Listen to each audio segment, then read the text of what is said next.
Alright, so it's really simple. This is just a shortcut that if you recognize you can use really quickly to get the factored form. And it says if you can take the square root of all the terms, then your factored answer will be the square root of the first term plus the square root of the second term in parentheses, and then again the square root of the first term minus the square root of the second term in parentheses. Alright, so plus or minus in parentheses. That's why you can see I put two parentheses. One's plus, one's minus. Alright, so once again, if you can take the square root of all terms, so can I take the square root of x squared?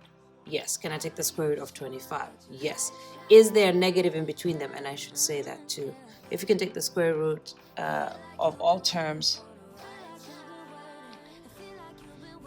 and it is subtraction. Okay, so it has to be subtraction for you to be able to do it. Okay, so it has to be minus in between. Square root of the first term, square root of the second term, and a minus in between.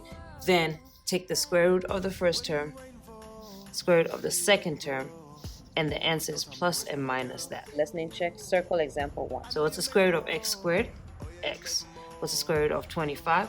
5. So it's plus and minus that. That's it. Okay, so again, is it separated by a negative? By a minus? Yes. Can you take the square root of everything here? Yes. So take the square root of the first term, square root of the second term, and then it's plus or minus. So square root of 100 is 10. Square root of x squared is x. Square root of 121 is 11. And it's the same thing, plus and minus. Can I take the square root of the first term? Yes. Can I take the square root of the second term? Yes. Is it separated by a negative? Yes. Because it is, then it's plus or minus the square root of those individual things. So take the square root of the first, square root of the second. Square root of the first, and you keep that order the same. Square root of the first is 3, square root of x squared is x, square root of 64 is 8, and it's plus and minus. This is a listening check. Color in the first parentheses, 3x plus 8.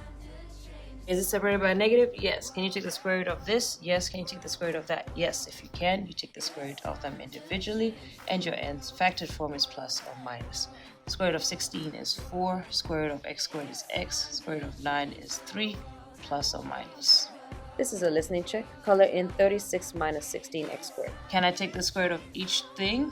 Yes. Is it separated by a negative? Yes. Square root of the first, square root of the second, answer is plus or minus those. So square root of 36 is 6, square root of 16 is 4, square root of x squared is x, plus or minus. And you keep the order exactly as it appears in the question. And that's it. So you just have to recognize when you have two terms and they're separated by a negative, and you can take the square root of each term, do it, and then plus or minus. That's practice. We are the brightest. We want to come to the